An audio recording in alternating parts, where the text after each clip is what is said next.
The Lewis and Clark Expedition by Heather, Anna, Lexi, and Kennedy. April 30th, 1803, James Monroe bought a chunk of land west of the Mississippi River from France. This land was known as Louisiana and was bought in the Louisiana Purchase.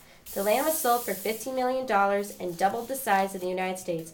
Napoleon sold the land because the French wanted it to grow sugarcane for the slaves in Haiti. The slaves in Haiti overthrew the French government, so the French no longer needed it and sold it to the USA. Thomas Jefferson was president at the time and sent Meriwether Lewis and William Clark to go and explore the Louisiana Territory. May 1804, Lewis and Clark took a 45-member expedition that included Clark's slave named York. When they met the Indian tribes, they were fascinated by him, for they had never seen a black man before. To prove that he was not a white man painted black, he would let the Indians rub wet fingers over his skin. They left on the Missouri River in only 3 boats. While they rode the strong currents of the Missouri, they were feasted on by mosquitoes. Munch, munch, munch, munch. Clark wrote in his journal that you could not open your mouth without swallowing a mouthful of bugs. While camping in North Dakota, a French fur trapper joined them and his wife, 16-year-old wife named Sacagawea. She helped as a guide, translator, and medicine woman. When a canoe tipped over, it was Sacagawea who saved all the important things. She also saved the men from starvation in the winter and showed them what was good to eat.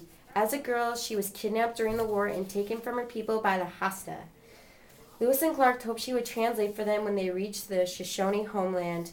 Lewis and Clark faced many obstacles, one of which were waterfalls. Gurgle, gurgle, gurgle.